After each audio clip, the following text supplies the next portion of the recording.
क्योंकि पूरी पांडव सेना में एक तुम और एक अर्जुन, दो वीरों के अलावा तीसरा कोई ऐसा वीर नहीं है जो कर्ण को रोक सके। वह पुत्र धन्य है जो पिता के काम आए। वह पुत्र धन्य है जो पिता की रक्षा के लिए अपने प्राणों का बलिदान कर दे। वह पुत्र धन्य है जो अपने कुल की गौरव गाथा को अपने बलिदान से लिखे। ऐसे होते हैं भगवान के भक्त, ऐसे होते हैं कर्मयोगी, जो दुख और सुख क्या, जीवन और मृत्यु को भी हंसते हंसते गले लगाते हैं। यह है संभव। दुख सुखे समी कृत्वा लाभा लाभौ जया, तस्मात् युद्धाय युज्यस्व नैवं पापम वाप्स्यसि। जय श्री कृष्ण। आप सभी भक्तों को पंडित श्री लल्लन पांडे का जय श्री राम, जय श्री कृष्ण। श्रीमद् भागवत गीता के दूसरे अध्याय में भगवान कहते हैं, दुख सुखे समे कृत्वा लाभा लाभौ जया जयौ, दुख सुखे समे कृत्वा लाभा लाभौ जया, तस्मात् युद्धाय युज्यस्व नैवं पापम वाप्स्यसि। हे अर्जुन, भगवान कृष्ण अर्जुन से कहते हैं कि हे अर्जुन, दुख हो चाहे सुख हो, और लाभ हो या हानि हो, और चाहे युद्ध में हार जाओ चाहे जीत जाओ, जय हो या पराजय हो, सबको समान भाव समझते हुए युद्ध करो, पाप नहीं लगेगा। और अर्जुन के बहाने भगवान हम सभी लोगों से कहते हैं कि जीवन की हर परिस्थितियों में समभाव रहते हुए कर्तव्य भाव से कर्म करना चाहिए, तब कोई पाप नहीं लगेगा। ऐसा कैसे संभव है? आइए एक उदाहरण से समझते। प्रसंग महाभारत का है और महाभारत का युद्ध शुरू ही होने वाला था। दोनों तरफ से तैयारियां चल रही थी और सारे मित्र संबंधी आ करके सेना में जुट रहे थे। भीम और हिडिंबा का पुत्र घटोत्कच भी माता की आज्ञा लेकर के युद्ध में आया। अपने पिता को, ताऊ को, सबको प्रणाम किया। भगवान कृष्ण से आज्ञा मांगी कि हे प्रभु, हमें भी आशीर्वाद और युद्ध की आज्ञा दीजिए।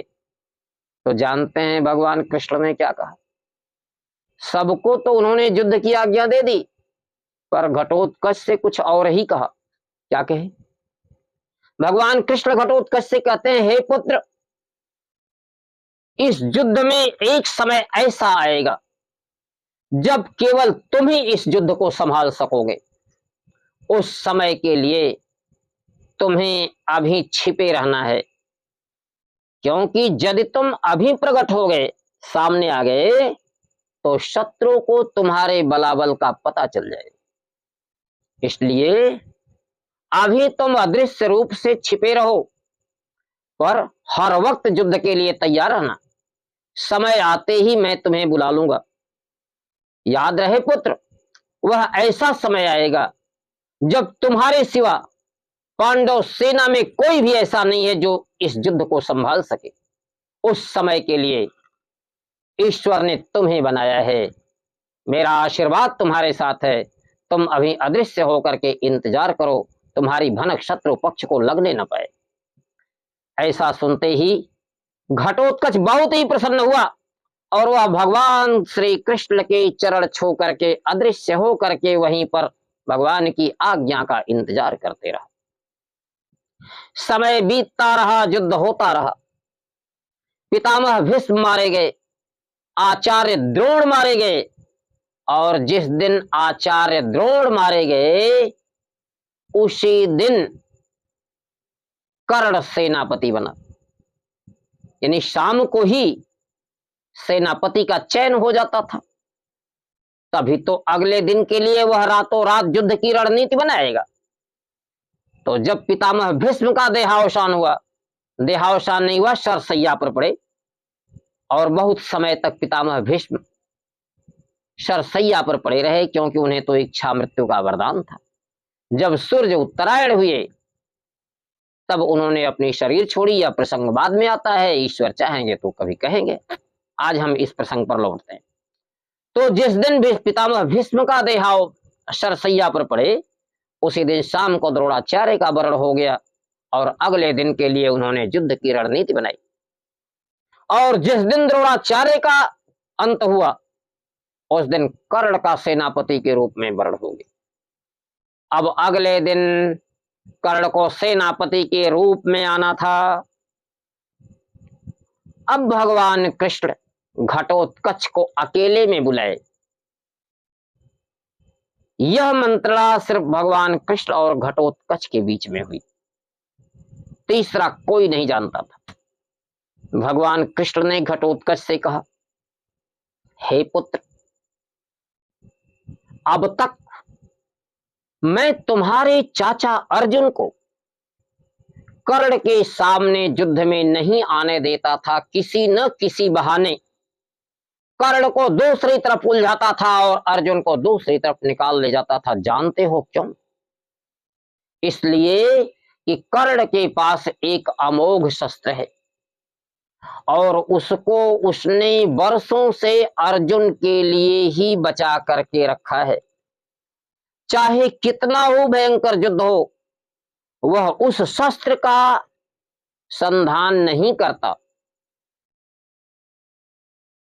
अब तक तो मैं कर्ण से अर्जुन को बचाए रहा, किंतु अब आज कर्ण सेनापति बन गया और कल सेनापति के रूप में सामने आएगा, तब तो अर्जुन और कर्ण का आमना सामना होना तय है।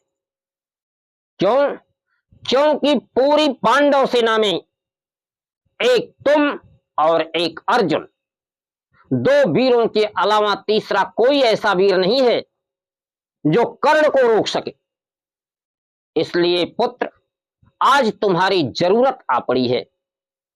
अब तुम्हें आज की रात्रि इतना भयंकर युद्ध करना है कि पूरी कौरव सेना घबरा उठे, तितर बितर हो जाए और घबरा करके दुर्योधन, शकुनी सारे कौरव कर्ण से कहने लगे कि इसको मारने के लिए अमोघ शस्त्र चलाओ। हे वीर घटोत्कच, कर्ण भी बहुत जल्दी, जब तक पूरी तरह विवश नहीं होगा तब तक वह अमोघ शस्त्र का प्रहार नहीं करेगा, क्योंकि कर्ण अच्छी तरह जानता है कि यदि यह शस्त्र नहीं रहा तो अर्जुन के हाथों कर्ण की मृत्यु निश्चित है। यह वही शस्त्र है जिसके बल पर वह आज तक अर्जुन को ललकारता रहा है। अब पुत्र, तुम इतना भयंकर युद्ध करो कि कर्ण को विवश कर दो कि वह हार करके वह अमोघ शस्त्र तुम्हारे पर चला दे। तुम यह भी जान लो कि वह शस्त्र अमोघ है, उसके चलते ही तुम्हारा तो बलिदान हो जाएगा। तुम वीरों की भांति वीरगति को प्राप्त करके अमर हो जाओगे। इतिहास के पन्नों में तुम्हारा नाम स्वर्णाक्षरों में लिखा जाएगा। पर इसका परिणाम क्या होगा?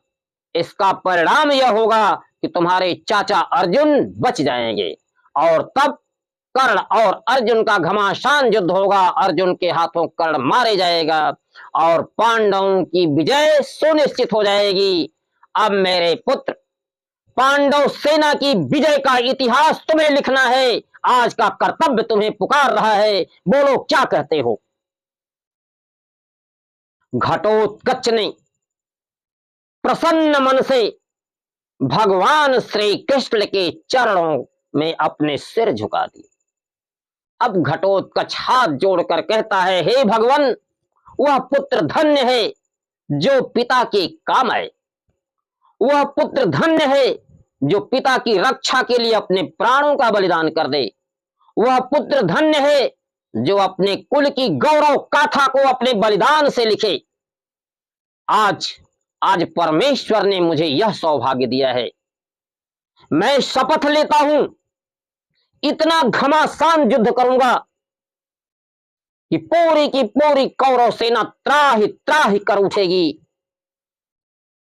और विवश हो करके कर्ण को वह अमोघ शस्त्र मेरे ऊपर चलाना होगा। मैं अपने बलिदान से अर्जुन की अमर गाथा और पांडवों की विजय गाथा लिख करके सौभाग्यशाली बनूं। मुझे यह आशीर्वाद दीजिए। और आज्ञा दीजिए प्रभु कि मैं युद्ध को कहां से शुरू करूं। भगवान कृष्ण ने कहा, शाबाश पुत्र, तुमसे मुझे यही उम्मीद थी। हे वीर पुत्र, मैं तुम्हें आशीर्वाद देता हूं। भगवान कृष्ण ने आशीर्वाद दिया घटोत्कच को।